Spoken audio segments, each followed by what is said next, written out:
So we have got Hollis. He is going to be running his Stealth Andromeda that you've seen on stream, playing against John Hartman. Had great success today. John, I know you see the ID near Earth Hub. But he hasn't been on camera all day. Has not been on camera. And I think we should leave it at that. Yeah. I think we should just see what happens. Yeah, this let's deck, just see what happens. I had the pleasure of watching John play last round live, and this is NEH with a twist. I haven't played against something like this currently, so I think this is going to be fun, and let's see how Hollis reacts to it live as we watch this game. So yeah, I think when Chris was on earlier, we sort of had a similar surprise, right? Absolutely. Two decks that worked really well and, got him into the 4th seed here. Absolutely. Because people weren't expecting it. I think John, great player from the area. We haven't seen him all day, which is a little surprising because he does really well at these tournaments. Running Leela on the other side, which I hope we get to see. Yeah, Logos Leela. He's taken that to a store championship around us before. It's a lot of fun to watch, and I got a chance to watch last round. So, yeah, really excited to see him on camera here, even just with this. So we'll see what happens. So Hollis channeling the power of the tank top. Yeah, I mean, getting ready, psyching himself up. He's got to try and look as good as he can for his lady Andy. Both checking out that opening hand here.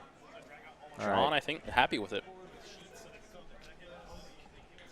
Do we see a sweeps week in the opening hand? That is the first question you must ask yourself when making a decision. Into a Beal, so the hand probably just got a little less ideal, but he installs, drawing his free card, draws into it. Looks like a toll booth. Expensive ice, but he's got some other ice in hand. We'll see what he does. He installs 2 pieces of ice.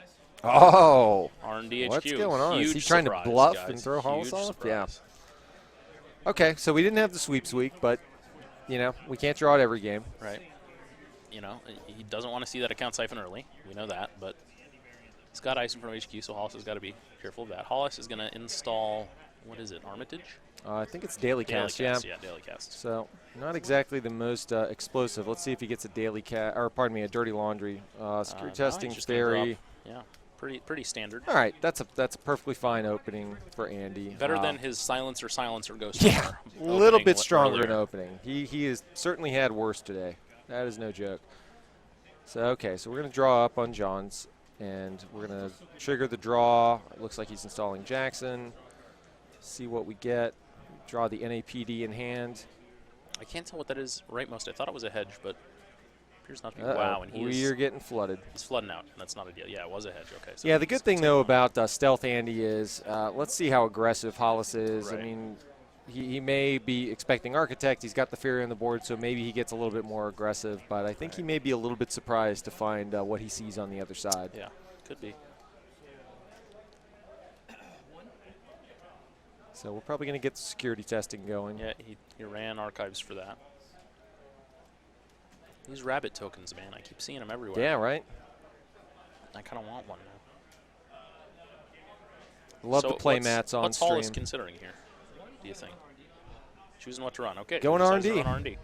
Let's see what we find. find. He was deciding how aggressive he wanted to be, and John's not going to res, so I think that is the toll booth there in front of R&D. Hollis does not take what he sees, so it will stay. John will draw it.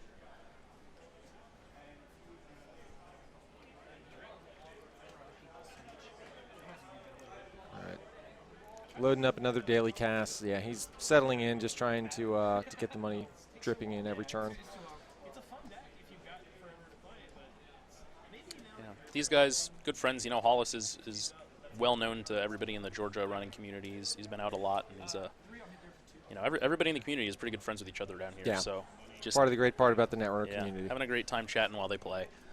It's always good to see that in the top 8. These guys can still have fun, even though it's serious mode right now. So. All right, let's see if it's a non-agenda card. All right, we're off to a good start already. Looks like a piece of ice. Yeah. So that's going to be pretty good for John. Now, Hollis did see it, so he might not be surprised by it. But John, just going to all right, install an upgrade. Installing an upgrade. Now he's deciding what he wants to do here. Hollis may be wondering what exactly it is that he's put down there. I don't believe the two of these played in Swiss at all. I don't think so. Not at all. So Hollis, I'm sure, you look at that upgrade installed on HQ. You've got to believe, you're not playing your stock NEH list at this point. What's going through your mind? What do you think that is? Well, we know he's seen the ice. Yep. And so I don't know how much we want to spoil for chat. Yeah. But I think he knows he can't be too aggressive now. Yep. I think he knows he's got to sit back and try and get stuff going. Yep. Building up, getting the Earthrise online. So, yeah, he's just playing the drip economy game, and I think is going to react to what John does at this point. And so he takes his security testing money, gets all that installed, and I think passes it to John. John draws another piece of ice, which he's happy to see. Now, Hollis doesn't know that he's also a little flooded. But I think we did see a Jackson down. So Johnson can't be too worried about it. So ice over existing remote, so it doesn't draw a card off that.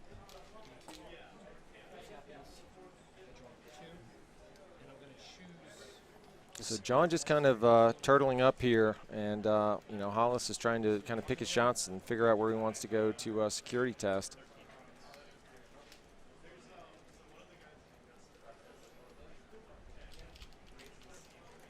Looking at his options carefully. He's got the Fairy on the board, but no other breakers. Got the special order in hand if he wants to play the guessing game of what he thinks John has. He's going to drop another Ghost Runner. So he's getting his rig set up. Still yet to find the stealth breakers at least, but there it is. There's a special order.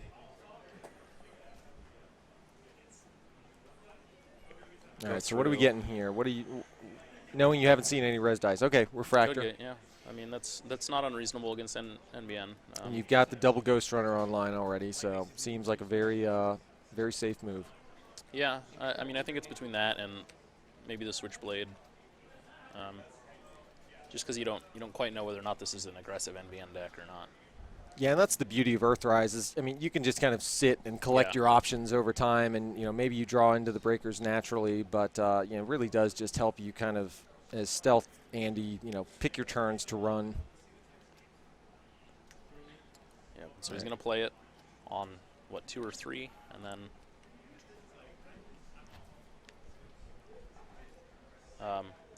and John now drawn up, starting his turn. Probably looking for more ice, honestly. Yeah. You know, he doesn't want to get siphoned. He doesn't want to have to worry about shutdowns and stuff on a remote scoring server or something like that. I'm really interested to see what those 2 remote servers are, but he will restructure. So rolling big money in the dough. It's a song by Adele, I'm pretty sure. I'm pretty sure that's how that song goes. And he's going to res Jackson. There it is. So he's going to clean up some of the agenda flood that he's got stuck in his hand. And there it is. There's the sweeps. So not quite on time, but we'll take it. I think he'll be happy with it. Might even play it at this point. Just get further ahead in terms of the money. Yeah, I didn't even see the Astro in his hand. So yeah, he is all in flood. He's got all of them. One of each, in fact. So probably just deciding what he wants to get rid of here. Yep, he'll take a credit and get rid of pitch some stuff. Two cards, I think. So we put the Beal and I think an NAPD. It might have been a breaking news and a Beal, actually. Okay. I think you're fine with the NAPD in hand, right? Because you want to force him to spend that money on it. All right, so Earthrise into second Earthrise and something else. Sure gamble. It's a pretty good card. Seems okay. So yeah, Hollis sitting back, setting up, getting ready to run. He's got the Switchblade. Or yeah, the Switchblade. I apologize. Words, cards, things. So he's going to run our archives for his security testing money. He's got an account siphon in hand. So he's gripping that siphon hard. He's got 2 of them. Yeah. So he's wondering, you know, what's that piece of ice? Am I going to get Capriced? Is that the upgrade? I'm sure he's got to be thinking, what the heck is that upgrade? You know, he's seen 1 piece of ice. You know, so he's got to be asking himself, is it that piece of ice? Is it, you know, but there are 2 others out. You know, am I reading this right? Yeah. Just debating what order. I think the safe order here is just to play Switchblade and let's get the Switchblade online. Agreed. I mean, but of course he's got to be worried about floating tax, right? And so I think that's the debate he's having with himself. But if you want to play it safe, I think you install Switchblade, and then you sit back, and next turn you can account siphon. Yeah, I agree. And with all the resources on the board as well, I don't think there's any reason to float tags in this game whatsoever. He's going to run Jackson first. He's going to pop instantly, send both agendas and a hedge fund back, which obviously, you know, saw that coming. All right, so John shuffling up.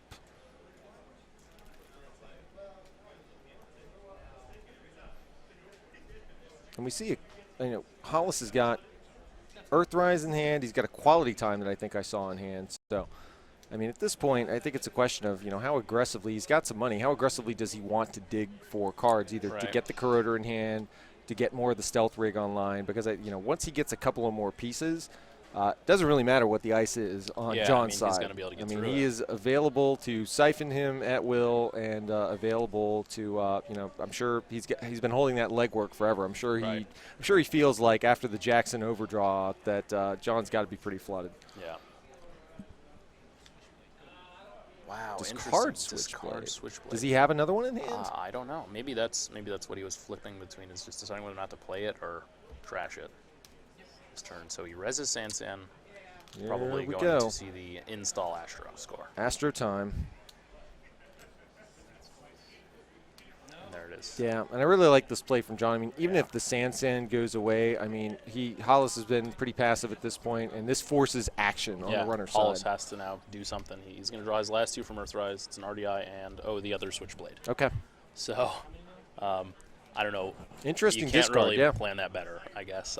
I'm not really sure what the logic behind that was. I guess, you've got the Fairy out, so if you run into one Sentry, you can buy time with it. Well, let's see what we find on R&D. Oh, there he is. And there it is, ladies and gentlemen. Grail Ice in NBN. Yeah. Grail NEH. Yeah, that's what he's running. But we got the refractor on time, so that was a timely special order. Yeah, certainly. And let's see if we get a reveal here to boost the subroutines on Merlin. I think you have to. I mean, that's the only thing that's going to get him to spend money. So let's see what we reveal from hand. All right, so we add a Galahad, so we add an end run. Pays 2, protects the Ghost Runner credits, which I agree with. Well, he had to boost, right? So he already used one Ghost Runner credit to boost, and then break.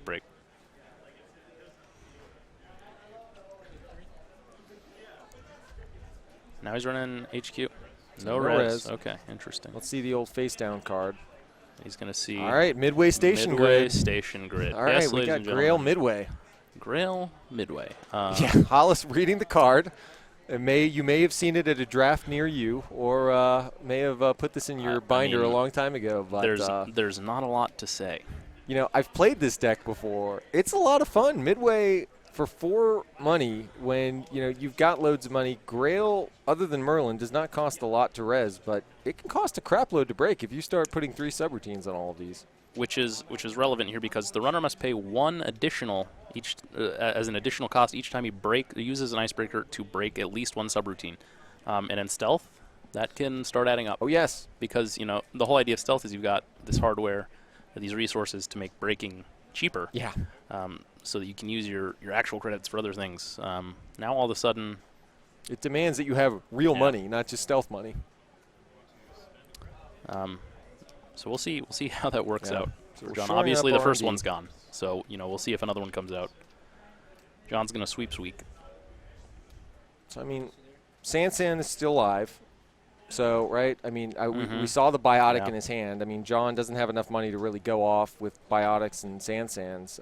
Here's the account siphon. I mean, this is what Hollis needs. Oh, and dumps it all into Toll Booth. Yeah, I mean, it makes sense. Might as well, right? Now Hollis can still break and access. Yeah, I don't know. I'm trying to look at Hollis's deck list. Does he run? Does he have emergency shutdown? I do not believe he does. That would be the card here that I would love to have to shut down the Toll Booth or the Merlin and just go back when John's broke. Because it doesn't really look like he's going to be getting back in there cheaply. Yeah. Which is going to be relevant. So runs again, pop up. There he is. Money card. I also appreciate John's non-use of the ugly alt-art pop-up window. Yep, thank God. Kudos to you. Good taste.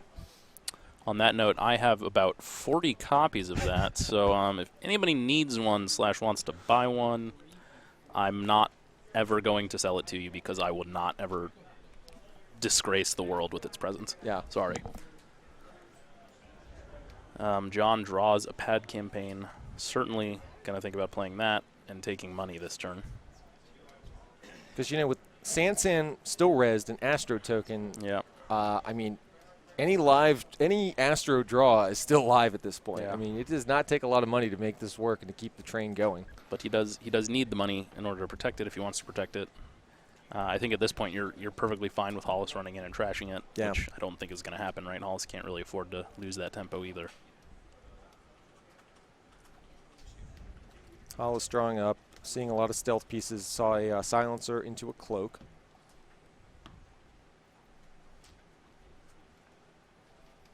All right, so I'm sure John is crossing his fingers to draw top deck an Astro at this point.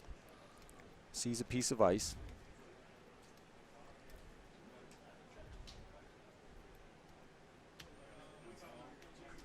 Installs Puts in on the Sans. NAPD. Interesting. I wonder what it's got to be Galahad over Right? You think over so. Sansan. It's still a bold play. I mean, Hollis is drawn up. We see the quality time in hand. I assume John must think he's just playing Earthrise, which is obviously not a fast draw engine. But he's putting Hollis to the test. The thing is, I think if you're John, you really want a Lancelot right now. Yeah, you do. You know, you've seen one Switchblade go to the bin. You know he can't have too many refractors, right? So if you can get that one in the trash, then that's pretty big.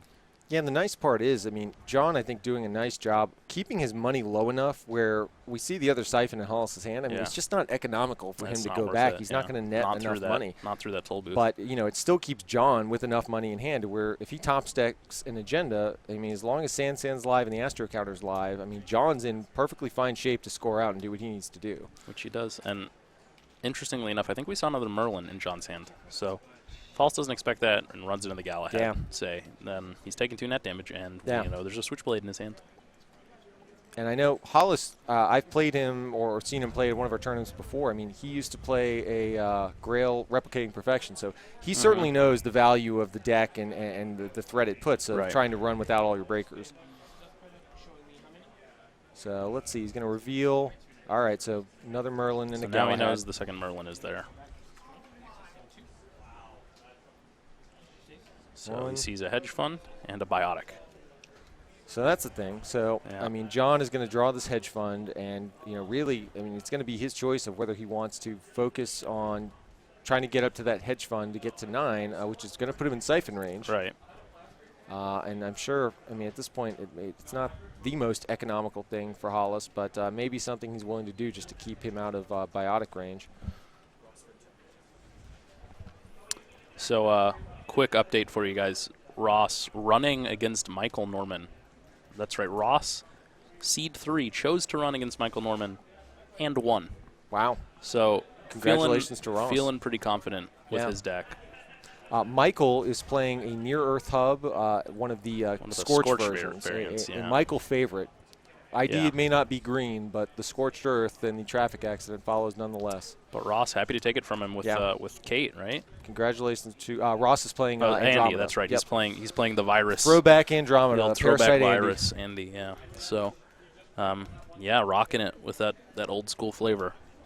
Props to him. So we're internsing a piece of ice. I'm guessing this is either the pop-up or the Galahad, maybe? I didn't see. I was looking away for a second. Catch it. Busy dealing with results. Apologize for that. But he's got 2 pad campaigns, Rez, now, so money's going to be trickling in. Now, I'd like to point out here, John is being very careful not to go below 2 credits to represent that that's a Galahad. Absolutely. Because he knows as long as there's no corroder out, he's pretty much safe. Because Hollis has to be afraid I couldn't see. I don't know if Hollis actually drew it. I saw a siphon, daily cast in hand. Still nothing. Okay, so we did get a special order off of that draw. Looks like it. But he's so low on money right now. I mean, he could try with the stealth credits. He could try to money up and get through the toll booth to siphon, but I don't know if that's going to net him enough to really. I mean, it's not going to be enough to challenge Sansan. Well, and at this point, he's been accessing R&D for 2, so he knows he's kind of safe because he would have seen the agenda before John. But at this point, now there's another piece of ice there. You can't really afford to run against it now. Yeah. And this is the part where NEH, you've got 2 pad campaigns going. You've got Sansan Res. This is where they take over. Right. I mean, you can't waste your time. You feel so under the gun. You can't be trying to trash the assets. You have to access cards. But at the same time, John's happy to just sit back and aggressively draw or put your servers out there. But on the other hand, John knows what's coming. Right? Oh, absolutely. He knows that at some point he's done keeping Hollis out. So he's got to find that last agenda. And with a Biotic in hand, you kind of wish he did it now. Yeah. All right, so we have another result in. We had Zach Cavus, who's been our #1 seed all day. Yet to be beat. He chose to Corp, playing his NEH, beats Tanner, so he will move on in the bracket, and we'll play the winner of Ahmed and Chris, that you saw on stream earlier. Yeah, so Zach showing big things. Yet to be beaten. We'll see what he does with the rest of the night, see if he can't keep that up. Meanwhile, John going to install a fourth piece of ice on R&D. He knows that if he can draw that, as long as Sansan is still out with that Astroscript counter on it, he's pretty safe. Yeah, and I mean, Hollis knows as well. If he would have had an agenda at this point, the minute an agenda touches John's hand, it's getting scored. Yep. So, I mean, they both know where the agendas are at this point, and it's a question of, who can produce enough economy, and can we get the barrier breaker online to make that run potentially non-lethal? Yeah, man. What if there was a card that could stop things from being fast advanced the turn they were installed? Yeah, that'd be a good card. I think there was something printed like that. Nah, people would be playing it for sure, right? Aaron, come on. Let's be realistic here. Oh, wait, I've heard of it. Clot? Oh, my God, Is that a Clot. thing? It's a thing. Oh, my God. Wow. Do people play that? I hear one person played it today. Really? And he lost to NEH Fast Advance. So, oh, yeah, right? Yeah, I guess it's not a good enough thing. So NEH is still a good deck, huh? Or something, apparently. Okay. Turns out fast advancing and scoring faster than they can is a good archetype. It still works. The classic. But, yeah, so, I mean, Hollis here got some money off the siphon, so, happy, I'm sure, to pull John back within range, kind of manage his money. But the pad campaigns, are still there, right? Yeah. And I can't imagine, too much of a tempo hit to trash both of these for Hollis. If you go back down to 3. Okay, but you're leaving John at 1, right? I don't know. I don't like the pad trash here, just because at the end of the day, he would, if he spends 8 and goes down, he's got a special order for 1, install Corroder for 2 credits, and then he's still got to break all this. Yeah, Ghost Runner, you've got 1 left, but you've really got to manage that carefully, I feel like. Yeah, and I think with Merlin and Tollbooth rezzed he's already. He's going for it. Okay. He's going to play the denial game here. Interesting. Never mind, I was right. Boom. So he trashes 1, not the other. But the problem is, if you're not going to commit to both, see, he's back to 2 credits. He's back to 2 now. And this is Astro range. So do you think he could have run? Oh, and there it is. There's a Lancelot. You've got Lancelot. So if he hits a Galahad blind here without Corroder, he's losing probably the Refractor. So take 3 and go. John is waiting to see an agenda. And, ultimately, depending on how this game goes, I think John has had several turns at this point where an agenda, if that would have entered his hand, it would have been scored. And now it's a little bit late. Yep. There's the Corroder. It still costs money to get through Galahad. And I think that's what John wants to do. He just wants to tax the runner, right? Yeah. Each of these pieces of Grail Ice can have 3 subroutines.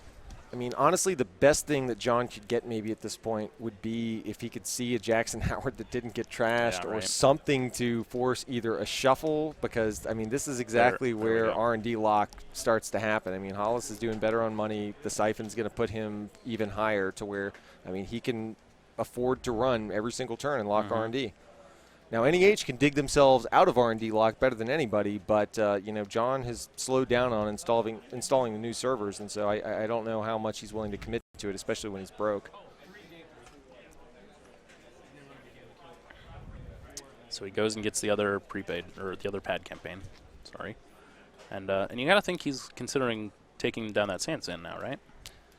It's still a threat. This is the safest that Hollis has been, I think, off of that. But still, you've got to assume, if I'm on Hollis' side and I don't know the deck list, I've got to assume there might be a shipment from Sansan in hand. Yeah. And if he's got that, 0 credits doesn't matter.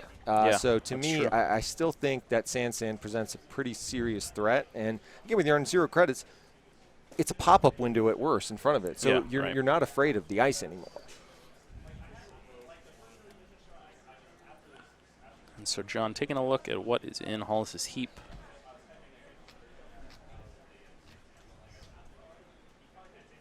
Maybe he's thinking about dropping the Lancelot because he sees a Switchblade in the heap. But I think that would be foolhardy of him. And so instead he will take 3 money. Smart play. You gotta You got to find some way to get back into the game. You can only play 3 siphons in a deck. Yeah. There could be same old things, but I think we've seen enough of these Stealth Andy lists to feel like this may be the end of it, at least from siphon, and you can just get back in the money. So at this point, I mean, the game is really about John figuring out how to dig out of R&D lock, and Hollis just making sure he can keep consistent pressure and hopefully seeing them before John can draw them.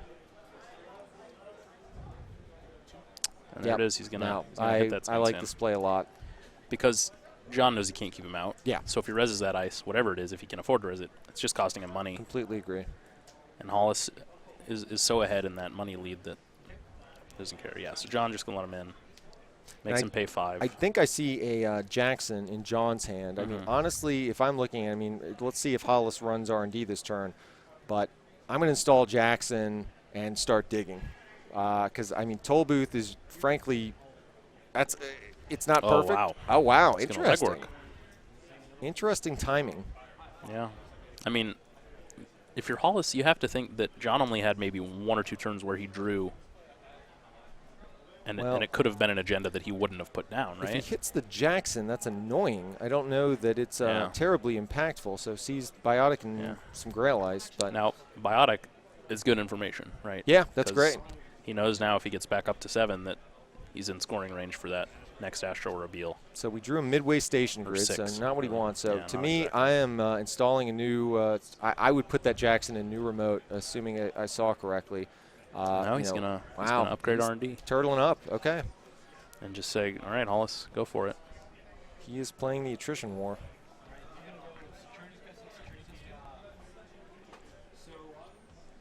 So, yeah, Hollis happy to say, okay, well, then I'll just security test until I can afford to get in.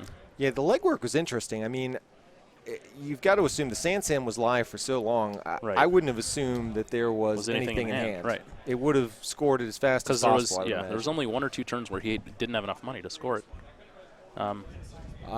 Okay, so we've got one more match result in. And it's surprising. Yeah. Ahmed, who chose to run against Chris Yang, gets up to 6 points against Chris's Blue Sun deck and gets scorched. This is the second. First, okay, last time at the Tulsa Regional, Ahmed, top 8, first game, plays Zach, gets scorched. Yep. So this is, but valiantly battled back from losers bracket. So, Ahmed, we're looking forward to seeing a trek through the losers bracket. But, yeah, scorched earth is a thing, people. So we've got this Grail pop-up R&D. So we've got Midway Station being trashed. And this is looking okay. Now, there's Astro. Yeah, and let's see what we got. And a Galahad. I mean, so that's about what you expect. Yeah, right. Double access at this point. Not happy to see the Astro pulled, but there's still certainly enough that's available to be drawn. But I think John's really got to aggressively draw because, I mean, Hollis has got some money, but you can't run Toll Booth in that Grail server forever. Yeah. Now, Hollis is back down to 7. We know there's probably not another account siphon running. Yeah, I'm surprised. I think it's possible that John can draw some economy here and get back into it. One more Astro script scored. If you can get the token on it, then any agenda is live for the win.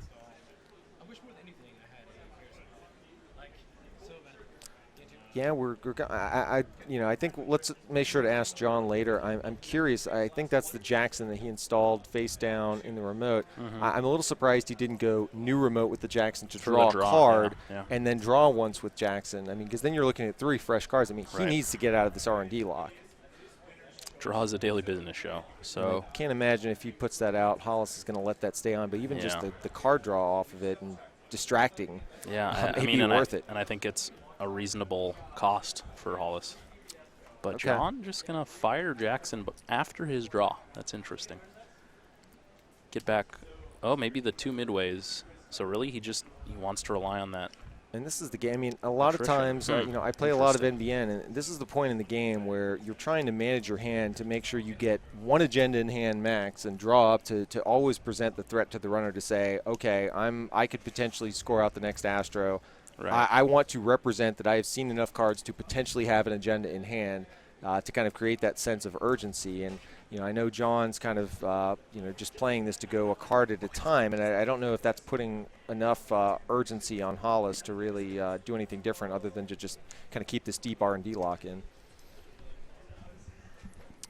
So, yeah, I've just, been looking at the bracket here. Yep. And both Zach and Chris corped first round, and they're going to have to play each other, as did Ahmed and Tanner. They both ran and both lost. So they're meeting up, and Zach and Chris are meeting up, and they're going to have to coin flip for that next ID. And then the winner of this is going to meet Ross in the next round. Yeah, I think we might have Zach and Chris on camera because either way, we're going to get to see one of Chris's crazy decks again. And I got to see them play last round of Swiss, and it was an outstanding match, both sides. Good. I'm really looking forward to seeing them on stream. But for now, we gotta see if John can battle back. He's finally iced archives to try and slow down the security testing, and at this point that might do it because. That has been Hollis's money for the last few turns. And so, yeah, Hollis breaks all 3 and then gets 3 back. But at this point, Hollis is set up. This is your end game as a stealth rig. Yes, he doesn't have every single stealth piece out there. Yeah, well, but we know he has the switchblade in hand, I think, still. Yeah. So as soon as he ends up having to use that fairy, but which we haven't seen. Like there's no Lancelot on the board. All the ice is rezzed at this point. It's all a known quantity at least. And so, if John is going to hold that in hand and just kind of represent, hey, I'm just going to keep this to add subroutines. Hollis knows what the board is at this point.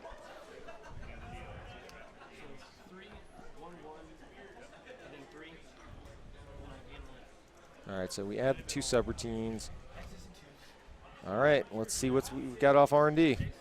Pop-up window and a Sand City grid. See, now Hollis is at the point where he can't really afford to trash that. Yeah, and we have got to get some extra draws going because we've seen Biotic in hand. We've seen, John has the tools to score out between the Astro Counter and the Biotic. But I think Pop-up is so valuable as a taxing piece of ice that you install that over probably one of the Galahads.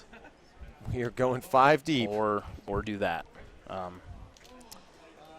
You look at Hollis's credit pool. 6. It's not great. The stealth rig clearly. He's got a lot of stealth money to be able to help him through the server. But eventually that Ghost Runner is going to run out. It does.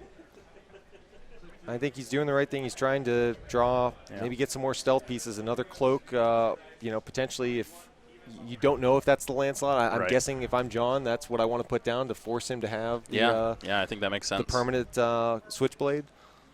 But I think on the other side, John finally got the pieces of ice out such that security testing was no longer viable for Hollis, and he's, battling back. It's really impressive to see him. All right, so another cloak instead of, I'm sure if he has to use the fairy to go through Lancelot, then he'll bring it in, so that makes sense. Yeah, it is still in hand. There's another RDI in hand as well. So if he figures, if that's what ends up happening, I think he just puts down Switchblade and the RDI and just does one run. Wow. Train. Wow, John. Now the threat is on. What a draw. And I see another one in hand. Beal in hand. Okay.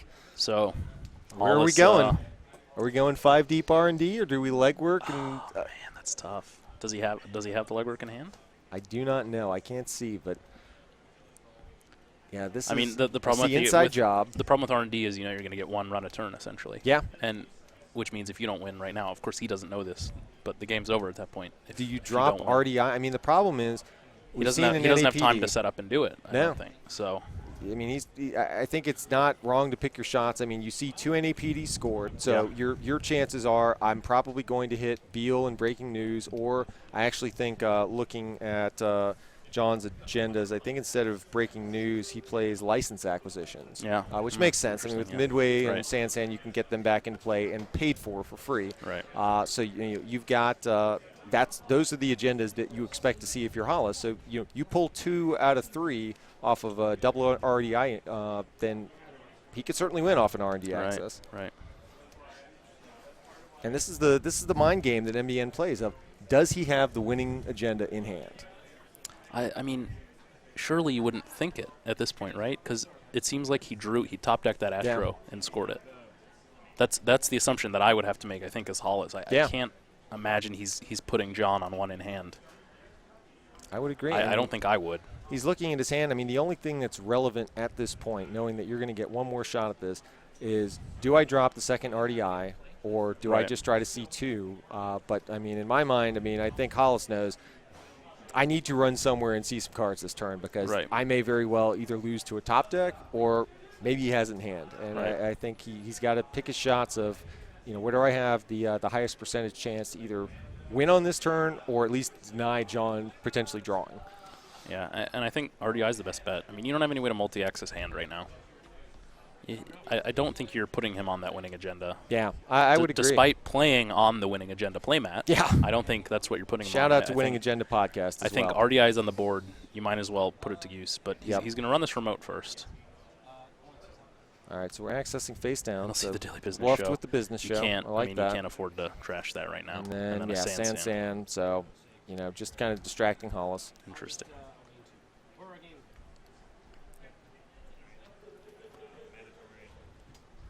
Yeah, so this is it. Yeah, wow. Good game, guys. That's rough for Hollis. It seemed like he was in the driver's seat, and John battled back. And Grail NEH, ladies and gentlemen. Some of you were saying you've seen that in your meta, but it's uncommon for us to see down here. And thank God for that, because John joins Ross as the only 2 Atlanta players to make it into the second round of the winners bracket. Absolutely. Both Ahmed and Michael dropping down to the losers, and now John will play Michael in that lower bracket matchup. Ahmed will play Tanner. John and Ross will meet up. Oh, I'm sorry. Hollis will play Michael. I'm sorry. Words. John and Ross will meet up in the upper bracket semis. Yep. So great match. Very fun to see a little bit of a different twist on NEH on camera. I mean,